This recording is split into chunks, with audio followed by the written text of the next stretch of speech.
नमस्कार दोस्तों, मैं प्रवीण गोयल एक बार फिर आपके सामने एक नए जीवन मंत्र के साथ। और इस बार थोड़ा सा विषय भी हमने सब्जेक्ट भी थोड़ा सा चेंज किया है।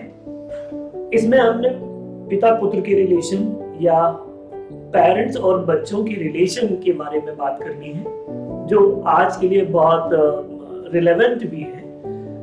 जैसे मैं आपको पहले भी बता चुका हूँ कि मैं एक टीचर हूँ तो मेरे साथ हर बार बच्चों का संपर्क होता है और ईश्वर की कृपा से एक सत्र में करीब 5 से 6 हजार बच्चे मेरे कांटेक्ट में आते हैं और उनके पेरेंट्स भी आते हैं। और जिन बच्चों को मैं देखता हूँ वो होते हैं करीब 14-15 साल की उम्र से लेकर 20-21 साल की एज तक के लिए।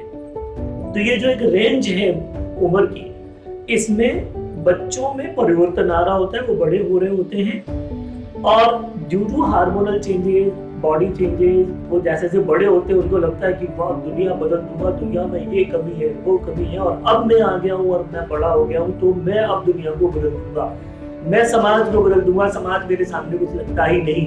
और इसी के बीच में उसको ये लगता है कि मम्मी पापा भी ये क्या 40-50 की एज के हो गए, ये और मेरी एज में बहुत अंतर है, और वो मम्मी पापा को थोड़ा सा अंडरएस्टिमेट करने लगता है और यहाँ से एक कॉन्फ्लिक्ट शुरू होता है। और आज हम बात इसी कॉन्फ्लिक्ट पर करने वाले हैं। इसके रीजन क्या है, इसके समाधान क्या है, हमें कैसे इन सब चीजों को जो एनर्जेटिक यूथ है उसको कैसे यूज करना है। ये पेरेंट्स के लिए भी काफी हेल्पफुल होगा और बच्चों के लिए भी पेरेंट्स को समझना हेल्पफुल होगा।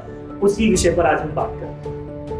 तो सबसे पहले ये देखते हैं कि जब बच्चा धीरे धीरे बड़ा हो रहा होता है उससे पहले की स्थिति देखते हैं, जो कि 14-15 साल से पहले की स्थिति है।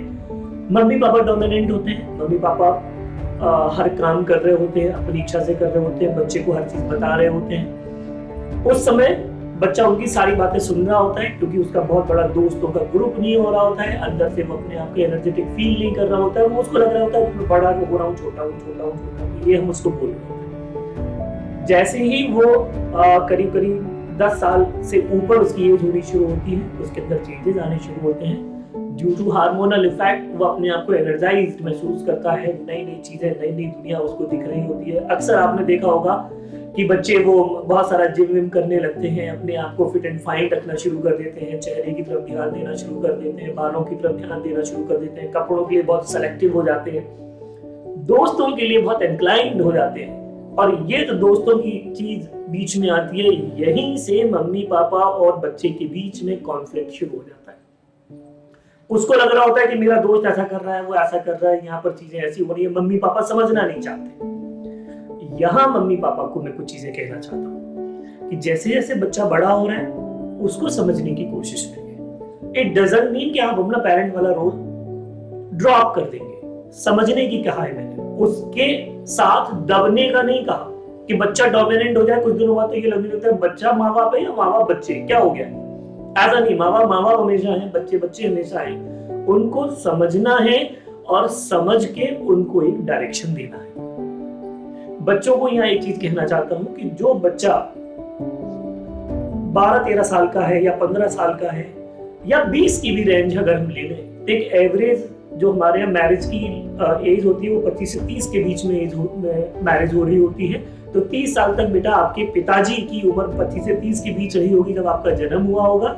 और अगर आप 20 के हो रहे हो या अगर आप 15 के हो तो पिताजी की उम्र या माताजी की उम्र भी 40 से 50 के बीच में हुई होगी। वो अभी 70 को क्रॉस नहीं किए हैं। इस बात को आपको ध्यान रखना पड़ेगा। बच्चों को ये लगता है कि पिता आउटडेटेड हो गया है या माँ आउटडेटेड हो गई है, ये इनको तो समाज की परख नहीं है, इनको तो आजकल की टेक्नोलॉजी की परख नहीं है। यहाँ बच्चों आपको ये कहना चाहता हूँ कि आपका पिता भी आपकी तरह ही पहले छोटा था, उस समय उसको भी लग रहा था कि एज कम है, चीजें नई नई आ रही हैं, धीरे धीरे वो बड़ा होना शुरू हुआ, टेक्नोलॉजी चेंज हुई। तो आज वो जिस एज में है वो आपके बराबर या आपसे ज्यादा ही उस टेक्नोलॉजी को समझता है, बट बोलता नहीं है क्योंकि आपका मन उसको रखना होता है। कई बार हमें लगता है पापा तो ये मोबाइल चला ही नहीं सकते, पापा को तो आईफोन से कोई लेना देना ही नहीं है। नहीं, they are more hi tech than you, but वो ये चाहते हैं कि उनके बच्चों को खुशी मिले। तो आपके सामने कई बार कहते हैं यार ये तो मेरे काम का नहीं है, तू ही यूज कर, या मैं इसको चला ही नहीं पाऊंगा, तू ही ठीक कर, क्योंकि वो आपको आगे रखना चाहते हैं, आपका मनोबल बढ़ाना चाहते हैं। इट डजंट मीन कि वो आउटडेटेड हो गए हैं, वो टेक्नो फ्रेंडली नहीं है।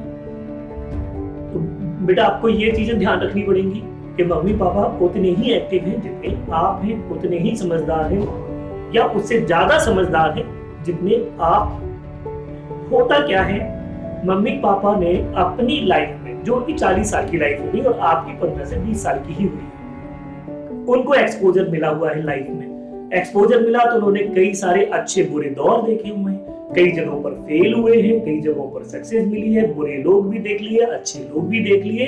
तो वो ये अपने सारे एक्सपीरियंस आप पर डालना चाहते हैं, इंस्टेंट डालना चाहते हैं। इंस्टेंट डालने से गड़बड़ होनी शुरू होती है। धीरे धीरे वो समझाएंगे तो ठीक है, लेकिन हम कई बार जल्दबाजी में सारे रिस्ट्रिक्शंस लगा देते हैं, सारी चीजें बोल देते हैं, तो वहां से कॉन्फ्लिक्ट शुरू हो जाते हैं। बच्चे को हम जाने नहीं देंगे, हम गाड़ी से नहीं जाने देंगे, हम ओवर प्रोटेक्टिव हो जाते हैं, हम अम्ब्रेला पेरेंटिंग करने लगते हैं कई बार पेरेंट्स, तो वहां पर भी ये चीजें होनी शुरू हो जाती हैं। हमें बच्चों की काबिलियत पर भरोसा ही नहीं होता।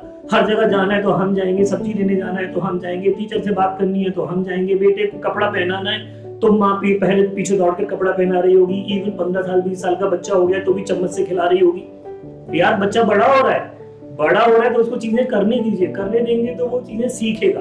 तो ये मैं दोनों को साथ में लेकर चल रहा हूँ। मतलब मम्मी पापा की भी कई जगह ओवर प्रोटेक्टिव होने से एरर हो जाती है, बच्चे भी उनको फॉर ग्रांट लेने लगते हैं, इसलिए प्रॉब्लम हो जाती है। दोनों को अपना अपना रोल समझना होगा। बच्चे को ये समझना होगा कि मम्मी पापा अगर आपके लिए कह रहे हैं कुछ तो वो आपके दुश्मन नहीं है। अगर वो आपको टोक रहे हैं, इट डजंट मीन कि वो ऑर्थोडॉक्स है, इट डजंट मीन कि वो आउट ऑफ फैशन हो गए हैं, आउट ऑफ टाइम हो गए हैं। वो आपकी भलाई के लिए टोक रहे हैं। और मम्मी पापा को भी ये समझना होगा कि अगर बच्चा एक्टिव हो रहा है, कुछ चीजें सीखने की कोशिश कर रहा है, कुछ करने की कोशिश कर रहा है, इसका मतलब बच्चा बिगड़ नहीं रहा है। हर स्टेप उसको बिगाड़ नहीं रहा है। वो कुछ चीजें करेगा तो गलतियां तो होंगी, नई चीजें सीखेगा तो गलतियां हो सकती हैं। उन गलतियों का मतलब ये थोड़ी है कि आपका बच्चा बर्बाद हो गया। लेकिन हाँ, यहाँ फिर से एक मतलब डिस्क्लेमर है कि हमें ऑलवेज सुपरवाइज करना है कि कहीं वास्तव में वो डिरेल ना हो जाए। उसकी फ्रेंड सर्कल कैसा है, उसके दोस्त मतलब उसकी जो सराउंडिंग है वो कैसी है, वो टाइम कहाँ स्पेंड कर रहे हैं, उन पर दूर से ध्यान रखिए। लेकिन ओवर प्रोटेक्टिव नहीं हो जाइए, हर जगह इन्वॉल्व नहीं हो जाइए, हर चीज पर टोका टाकी मत करिए। लेकिन जहां वो गलत दिखे वहां टोकने से रोकना भी नहीं। तो थोड़ा सा जुडिशियसली करना है ये सब काम, ओवर ना हो जाए।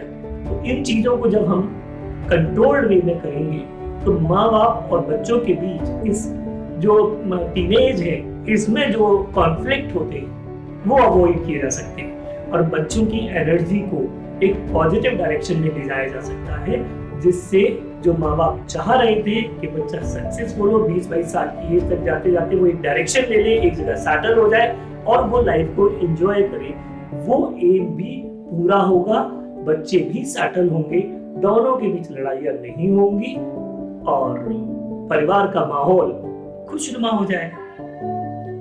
मैं तो यही चाहूंगा, मैं इतना ही कहूंगा इस विषय पर कि अगर हम इस तरह से चले तो ये सारी समस्याएं बहुत आसानी से सॉल्व हो सकती हैं। Thank you.